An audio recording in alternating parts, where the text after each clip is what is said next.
ओम विश्वानिदेव सवितरदुरितानि परासु यदभद्रम तान्नासु। प्रिय विद्यार्थियों, कठोपनिषद प्रथम अध्याय की प्रथम वल्ली की 20 कारिकाओं का हम यहाँ अध्यापन ई कंटेंट नोट्स के साथ आपको उपलब्ध करा चुके हैं। आगे की यात्रा प्रारंभ करते हैं। जैसा कि कल के वीडियो में आपने देखा सुना होगा कि दूसरे वरदान में जब नचिकेता ने यज्ञाग्नि स्वर्ग प्राप्त कराने वाली अग्नि विद्या का ज्ञान चाहा तो यमराज ने उसे उस वरदान को प्रदान किया। साथ ही एक और वरदान दिया कि आज से यह स्वर्ग प्राप्त कराने वाली अग्नि विद्या हे नचिकेता तुम्हारे नाम से जानी जाएगी। लोग इस यज्ञाग्नि को स्वर्गाग्नि को नचिकेताग्नि कहेंगे। इस प्रकार अब तुम तीसरा वरदान मांगो। तीसरे वरदान में नचिकेता ने यह संशय कहा कि मनुष्य के प्रेत हो जाने पर कुछ कहते हैं आत्मा रहता है, कुछ कहते नहीं रहता। शरीर और आत्मा का पार्थक्य होने पर आत्मा की क्या स्थिति रहती है, बड़ा ये भी आत्मज्ञान विषय ब्रह्म ज्ञान विषय बहुत तात्विक प्रश्न है जो भारतीय दर्शन भारतीय साहित्य का जो मूल तत्व है आत्मा की अमरता, उसका पूरा कॉन्सेप्ट है। छात्रों ने के लिए बता दूं कि यही हमारे दर्शन का, भारतीय दर्शन का, गीता का, कठोपनिषद का मूल विषय है। आत्मा क्या है, आत्मा की क्या स्थिति रहती है, आत्मा ही परमात्मा है। तो ये बड़ा गूढ़ विषय है। इसको फिलोसफी मान करके इसको सोचने समझना ही नहीं है और कठिन है, इस प्रकार की धारणा ना बनाए विद्यार्थी, क्योंकि ये ज्ञान एक दिन सबको होना ही है। किंतु जीवन के उत्तरार्ध में ये ज्ञान आए उससे बढ़िया है कि जीवन के प्रारंभ में विद्यार्थी काल में अगर हमारे भारतीय दर्शन और भारतीय संस्कृत साहित्य की जीवन मूल्यों की अगर पता चल जाए तो क्या कहना। आइए 21वीं कारिका में यमराज क्या कहते हैं नचिकेता को। जब तीसरे वरदान में आत्मा की अमरता की बात कही तो यमराज ने नचिकेता को उस वरदान से हटाने का प्रयास किया कि नचिकेता कोई और वरदान मांगो, एक तरह से परीक्षा लेने के लिए। क्योंकि आत्मज्ञान विषयक आत्मज्ञान बहुत बड़ा तात्विक विषय है। सामान्य बालक गृहस्थी लोगों के लिए ये कोई साधारण बात नहीं है। कोई ऐसा हठी ज्ञानी तत्ववेत्ता दार्शनिक अध्यात्मविद व्यक्ति ही ऐसी बात कर सकता है कि बालक की परीक्षा लेने के उद्देश्य से यमराज ने क्या कहा, देखते हैं 21वीं कारिका में। देखें, देवैरत्रापि विचिकित्सितं पुरा नहि सुज्ञेयमणुरेष धर्मः अन्यं वरं नचिकेतो वृणीष्व मामोपरोत्सीरति मां सृजैनम्। क्या कहा? देवैः अत्र अपि विचिकित्सितं पुरा। हे नचिकेत, देवैः तृतीय बहुवचन, देवताओं के द्वारा भी, देवताओं ने भी विचिकित्सितम अत्र इस विषय में संशय रहा है। अर्थात पुरातन काल में देवताओं को भी इस विषय को देवता भी आसानी से समझते नहीं हैं। तुम जिस विषय की बात कर रहे हो पूरा प्राचीन काल में, पहली पंक्ति हो गया कि प्राचीन काल में पूरा कि पहले देवताओं को भी इस विषय में संदेह रहा है, संशय रहा है। न ही सुज्ञेयम सरलतया ज्ञातुम शक्यते इति नास्ति अयम विषय। इसलिए हे अर्जुन, क्षमा करें, हे नचिकेत, यमराज कहते हैं, हे नचिकेत, ये धर्म है जो अणु एष धर्म, ये धर्म है जो विषय है वो अणु के समान है, अणु परमाणु के समान बहुत सूक्ष्म विषय है। यह न सुज्ञेयम, यह आसानी से जानने योग्य नहीं है। बड़ा जटिल विषय है जो तुमने पूछा है तीसरे वरदान में, जो तुम मांगने चाह रहे हो। इसलिए अन्यम वरम नचिकेतो वृणीष्व ने मांगो। इसलिए हे नचिकेत तुम अन्य वरदान मांगो, इसकी जगह कोई और वरदान मांगो। मो परोत्सीरति, माँ ऐसे माँ, एक पहले माँ का अर्थ है नहीं, दूसरे अर्थ का माँ मन मुझे। माँ उपरोत्सीरति, मुझको मत करो, उपरोत्सीरति बाध्य, मुझको इस विषय में बाध्य मत करो, छोड़ दो। सिरति माँ सृजैनम, मुझे छोड़ दो। हे नचिकेत, मुझे इस विषय में बाध्य मत करो, मुझे इस विषय में छोड़ दो। अर्थात मैं तुम्हें इस विषय का उपदेश नहीं दे सकता, कोई और वरदान मांगो। वरदान तो देना ही था। वरदान का मतलब ही क्या है जो मांगा वो। इसमें कोई व्यक्ति वरदान देने के बाद मना नहीं कर सकता है कि मैं नहीं दे सकता हूँ, जाओ तुम्हें क्या चाहिए। जो मन में चाहे वो मांगो। फिर अगर मांगने वाला मांगे मुझे ये चाहिए, तो देने वाला मना कैसे कर सकता है? लेकिन यहाँ पर यमराज का उद्देश्य प्रयोजन हमें लगता है कि वो बालक की परीक्षा लेना चाहते हैं कि बालक आत्मज्ञान जैसे गूढ़ विषय में उसकी पात्रता रखता है कि नहीं रखता है, उसकी एलिजिबिलिटी है कि नहीं है। तो वो उसको अपने मार्ग से डिगाने का प्रयास करते हैं यमराज। ये इस कठोपनिषद का आज के सामान्य बालक का और नचिकेता जैसे अध्यात्म पथ पर दृढ़ संकल्प वाले एक छोटे से बालक का ये अंतर हम देख सकते हैं। देखते हैं इसका ये कंटेंट क्या है। आपके सामने ये कारिका की संदर्भ, प्रसंग, अन्वय सब दिए हुए हैं। आप इन्हें पॉज करके नोट करें। ये अनुवाद दिया हुआ है, जैसा मैंने कहा वैसा ही है। और ये इसका भावार्थ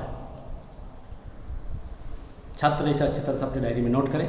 लिखने पढ़ने का अभ्यासी विद्यार्थी जीवन है, अपने आप पॉलिश होगी। छात्र इसे हल्के में न ले। आप घर पर बैठे हुए इन चीज़ों को देख रहे हैं तो मैं समझता हूँ क्लास से भी अच्छी आप तैयारी कर सकते हैं, क्योंकि क्लास में तो एक बार पढ़ाया हुआ फिर नहीं आएगा। यहाँ तो आपको बार बार आपकी जितनी बार इच्छा हो उतनी बार उस वीडियो को देखें, नोट करें, सोचें, समझें। इसमें भावार्थ में आदि शंकराचार्य ने इस कारिका में क्या कहा है देखें। ये पहले वाली कारिका का भावार्थ है, इसलिए इस श्लोक से जो सामने दिख रहा है उससे उसका कोई संबंध नहीं है। यमराज ने परीक्षा लेने के उद्देश्य से नचिकेता को कहा तो उसका शंकराचार्य ने यही अर्थ लिया कि निश्रेयस अर्थात मोक्ष साधन रूप आत्मज्ञान के लिए नचिकेता की पात्रता है या नहीं है, इसकी परीक्षा लेने के लिए उसे अन्य वरदान मांगने के लिए प्रेरित किया। ऐसा आदि शंकराचार्य ने अपने भाष्य में लिखा है। 22वीं कारिका पढ़ते हैं। अब यमराज क्या कहते हैं। जब यमराज ने कह दिया कोई और वरदान मांगो, तो नचिकेता क्या कहता है, इसलिए इस कारिका में नचिकेता यमराज से देवैरत्रापि विचिकित्सितं किल त्वं च मृत्यो यन्न सुज्ञेयमाथ भक्ता चास्य त्वाद्रिगन्तो न लभ्यो नान्यवरस्तुल्य एतस्य कश्चित्। 22वीं कारिका में जब यमराज ने अन्य वरदान मांग ली कहा तो नचिकेता की प्रतिक्रिया क्या आई। देवै अत्रापि विचिकित्सितं किल, अगर इस विषय में देवताओं को प्राचीन काल में संशय रहा है, विचिकित्सा रही, विचिकित्सा मतलब संशय, संदेह, बहुत से डाउट रहे हैं देवताओं को इस विषय में, यदि डाउट रहे हैं, संदेह रहे हैं, और हे यमराज, हे मृत्यु, मृत्यु संबोधन है यमराज का, हे मृत्यु त्वं च यत् न सुज्ञेयम, आत्मन कहते हो, हे यमराज आप कहते हो कि आसानी से जानने योग्य नहीं है ये विषय, मरने के बाद वाला ये विषय है वो आसानी से कहा नहीं जा सकता है, आप स्वयं कह रहे हो हे यमराज। यत् न सुईक, यत् न यन्न, आत्थ कहते हो, सुज्ञेयम आसानी से जानने योग्य, आप स्वयं कह रहे हो कि आसानी से जानने योग्य नहीं है, देवताओं को भी संशय रहा है। तीसरी पंक्ति में फिर क्या है, वक्ता च अस्य चास्य, अस्य वक्ता, इस विषय पर आपके जैसा वक्ता, त्वादृक् अंतः न लभ्यो, आपके अतिरिक्त और कहीं नहीं मिलने वाला है। बालक नचिकेता ने अपने मन की बात कह दी कि इस विषय में, क्योंकि मृत्यु का विषय और आप मृत्यु के देवता हो, यमराज हो, तो आपसे बढ़कर इस विषय पर भला कौन अच्छा वक्ता मिल सकता है यमराज। हे मृत्यु के देव, देवताओं को जिस विषय में संदेह रहा है,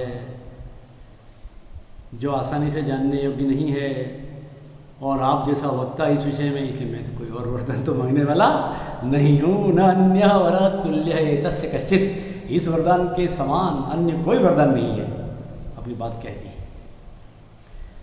इस तृतीय वरदान में आत्मज्ञान की जिज्ञासा व्यक्त करके नचिकेता ने अपनी दृढ़ता व्यक्त की है कि इस वरदान के समान अन्य कोई वरदान नहीं है मेरी समझ में। इस कारिका के नोट्स, ये इसका संदर्भ है।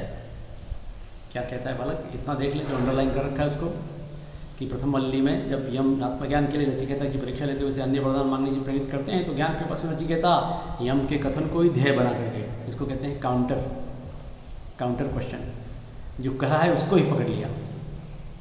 यमराज ने कहा था ना कि आसानी से जानने योग्य नहीं है, देवताओं को इस विषय में संदेह रहा है, उसी को पकड़ लिया, उसी पर प्रश्न किया। तो अब ये नचिक यमराज के ही कथन को ध्येय बना करके स्पष्ट कर दिया है कि इसकी जैसा कोई वरदान न है और आपके जैसा कोई वक्ता है, मुझे तो ये ज्ञान देना ही पड़ेगा आपको। ये इसका अन्वय है, ये इस कारिका के शब्दार्थ हैं छात्रों के लिए, उनको देख लें, नोट कर लें अपनी डायरी में, अनुवाद हैं, ये उसका भावार्थ है। आपके पास लेख्य सामग्री के रूप में ये बहुत अच्छी व्याख्याएं मेरे द्वारा तैयार की हुई हैं। इसको मैंने स्वयं अपने सोच समझ के अनुसार चाणक्य फॉन्ट में टाइप करके तैयार किया है। छात्र इसे बेहतरीन नोट समझे। इस प्रकार के नोट्स अन्यत्र नहीं है कहीं भी, ये मेरा विश्वास है। शंकराचार्य क्या कहते हैं इस श्लोक की व्याख्या में? शंकराचार्य ने इस व्याख्या करते हुए अपने भाष्य में कहा है कि नचिकेता की दृष्टि में आत्मतत्व अज्ञातव्य होने के कारण इसके वक्ता पंडित भी दुर्लभ हैं। आत्मतत्व, बाकी भौतिक चीज़ें मांगना क्या है? हमने आपको मालूम है कितने लोगों ने तपस्या करके देवताओं से क्या क्या नहीं मांगा, जो चीज़ें मांगी वो मिल गई। लेकिन किसी वरदान में ऐसा मांगने वाला कि मृत्यु के बाद क्या आज का बालक ये वरदान मांग सकता है? हम विद्यार्थियों को कम से कम इतना सोचना चाहिए कि भारतीय ज्ञान परंपरा कितनी महान है। एक नचिकेता का एग्जाम्पल अपने आप में उदाहरण ऐसा है, यदि हम आज विश्व के किसी भी बालक को, इस उम्र के बालक को कहेंगे तो क्या मांगेगा हमको मालूम है। वो इस प्रकार का पारलौकिक ज्ञान प्राप्त करने की कोशिश करेगा ही नहीं, वो सुख साधनों की चीज़ें मांग लेगा। आज का छोटा बालक भी फरारी कार मांग लेगा। भगवान प्रसन्न हुए तो मुझे तो वो अच्छी कार दे दो, रेसिंग कार दे दो, रेसिंग बाइक दे दो, वहाँ तक उसका सीमित है उसकी बुद्धि, जाएगी ही नहीं ना। एक छोटे से बालक में इस प्रकार का तत्व ज्ञान होना, इसीलिए तो आज हम पाठ्यक्रम में पढ़ रहे हैं ये चीज़ें। इसलिए शोपेनहावर ने इसलिए तो कहा है, there is no study so elevating whole world, there is no study so elevating as that of Upanishads. It has been the solace of my life and it will be the solace of my death. यूँ ही थोड़ी कहा है। उपनिषद पूरे विश्व साहित्य के दुर्लभ अनन्यतम ग्रंथ हैं। इनको पढ़ करके मुझे जीवन में शांति मिली और मरकर भी शांति मिलेगी, ऐसा हर पढ़ने वाला कहता है।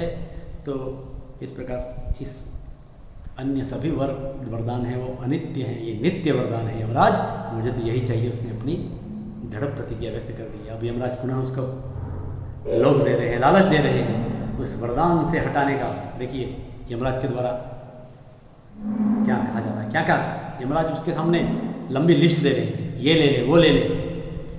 शतायुषः पुत्र पौत्रान् वृणीष्व बहुन् पशून् हस्ति हिरण्यमयश्वान् भूमिर्महदायतनं वृणीष्व स्वयं च जीव शरदो यावदिच्छसि।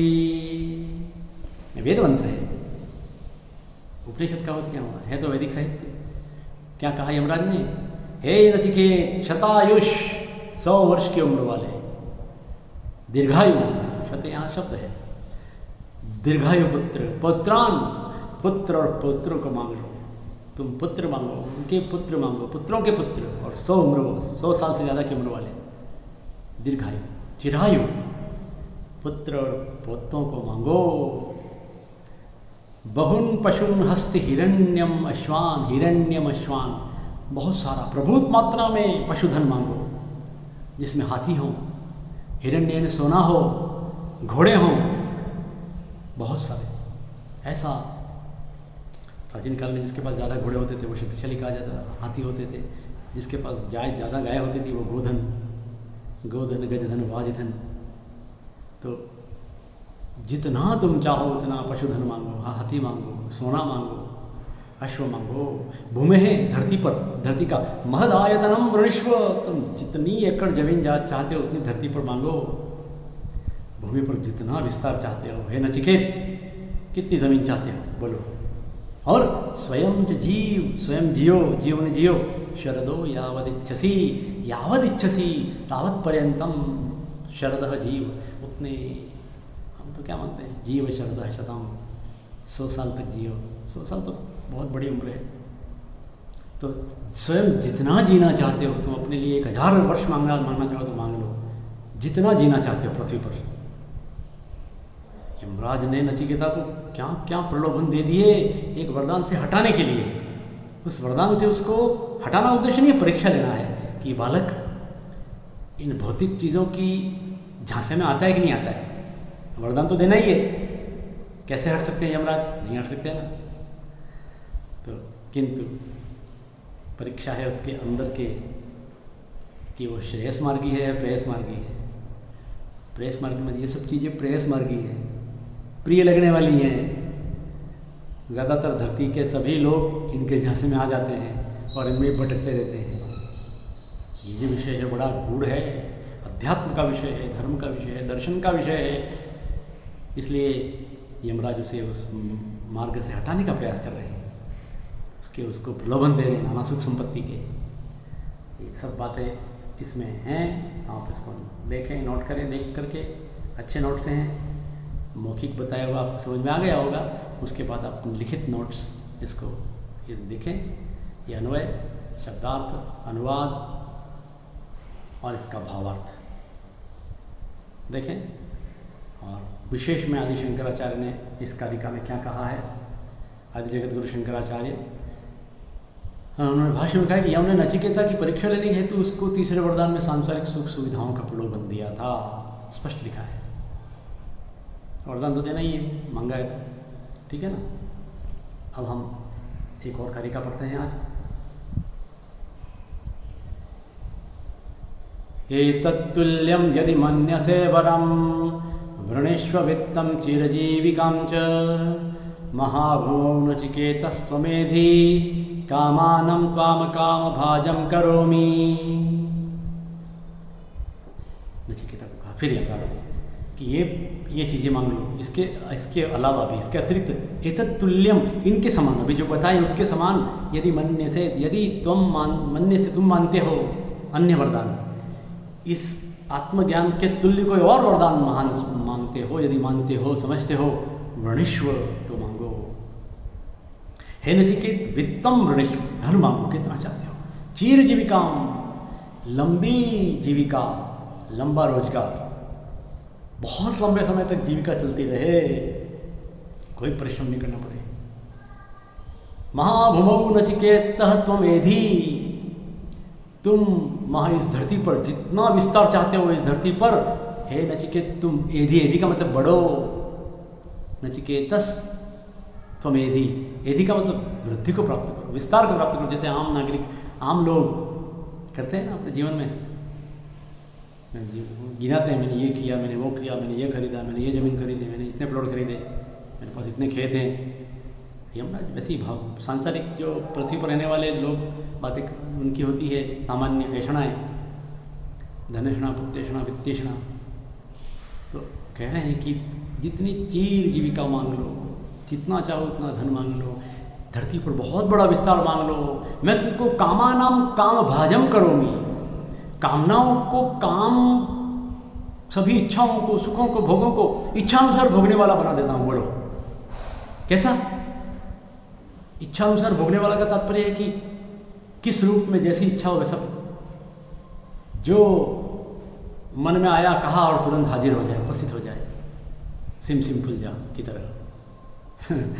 कामानाम त्वाम, तुमको मैं काम भाजम, इच्छाओं को इच्छानुसार भोगने वाला कर देता हूँ। बोलो ये मान लो। इस तरह से इस कारिका में भी यमराज का उद्देश्य नचिकेता को सांसारिक प्रलोभन दे करके उसकी परीक्षा लेना कि आत्मज्ञान का सच्चा पात्र है या नहीं है। इसकी चर्चा फिर कल करेंगे इस कारिका के साथ आगे।